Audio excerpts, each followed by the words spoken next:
అందరికీ నమస్కారమండి. Welcome to my channel. Telangana రాష్ట్ర వ్యాప్తంగా ఉన్న పెన్షన్ సంబంధించి పెన్షన్‌దారులందరూ చూస్తున్నారండి. ఈ యొక్క పెన్షన్ సంబంధించి ఈ యొక్క నిధులు విడుదల చేయడానికైతే ఈ యొక్క పెన్షన్ సంబంధించి నిధులు ఎప్పుడు విడుదల చేస్తుంది రాష్ట్ర ప్రభుత్వం అని చెప్పేసి ఈ వీడియోలో పూర్తి సమాచారం అయితే తెలుసుకుందాం. పెన్షన్‌దారులందరూ కూడా వీడియోనైతే పూర్తిగా చివరి వరకు అయితే చూడండి. అంతకంటే ముందు కొత్తగా ఎవరైనా మన ఛానల్‌ని చూసినట్లయితే దయచేసి వెంటనే ఛానల్ అయితే సబ్స్క్రైబ్ చేసుకోండి. దీని ద్వారా నేను పెట్టే ప్రతి చిన్న లేటెస్ట్ అప్డేట్ కూడా మీరు ఎప్పటికప్పుడు మిస్ కాకుండా తెలుసుకోగలుగుతారు. అలాగే వీడియోకైతే లైక్ చేయండి. మరి కొంతమందికి సమాచారం అయితే తెలుస్తది. ఇంకా ఆలస్యం చేయకుండా వీడియోలోకైతే వెళ్ళిపోదాం. ప్రస్తుతం తెలంగాణ రాష్ట్ర వ్యాప్తంగా ఉన్న పెన్షన్‌దారులకు సంబంధించి రాష్ట్ర ప్రభుత్వం మనకు శుభవార్త అయితే చెప్పనుందండి.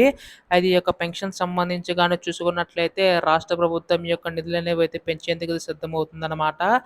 ఈ యొక్క నిధులకు సంబంధించి రాష్ట్ర ప్రభుత్వం మనకి దివ్యాంగుల పెన్షన్ రూ. 3,000 సంబంధించి ఎవరైతే తీసుకుంటున్నారో వారికి రూ. 6,000 వరకు కూడా రాష్ట్ర ప్రభుత్వం పెంచేందుకు అయితే సిద్ధమవుతుందండి. అయితే దీనికి సంబంధించి రాష్ట్ర ప్రభుత్వం నిధులు ఎప్పుడు పెంచబోతుందని చెప్పేసి చాలామంది అడుగుతున్నారు. అయితే రాష్ట్ర ప్రభుత్వం మనకి ఇప్పుడు రూ. 2,000 తీసుకుంటున్న వారు ఎవరైతే ఉన్నారో వారికి రూ. 4,000 వరకు కూడా రాష్ట్ర ప్రభుత్వం పెంచేందుకు సిద్ధమవుతుందండి. దీనికి సంబంధించి ముఖ్యంగా చూసుకున్నట్లయితే ఈ యొక్క రూ. 4,000 సంబంధించి ఎప్పుడు పెంచబోదని చెప్పేసి అడుగుతున్నారు కదా! అయితే రాష్ట్ర ప్రభుత్వం మనకి ఇక్కడ ఎన్నికల టైంలో అనేక పథకాలకు సంబంధించి హామీలు అయితే ఇవ్వడం అయితే జరిగింది కదా! అవన్నీ ఒక్కొక్కటి కూడా అమలు చేసుకుంటూ రావడం అనేది జరుగుతుందండి రాష్ట్ర ప్రభుత్వం. ప్రస్తుతం దీనికి సంబంధించి నిధులనేవి అయితే విడుదల చేయడానికి సిద్ధమవుతుందన్నమాట. ఈ యొక్క నిధులకు సంబంధించి మనకైతే రేపు ఎల్లుండిలోగా విడుదల చేసే అవకాశం ఉందండి రాష్ట్ర ప్రభుత్వం.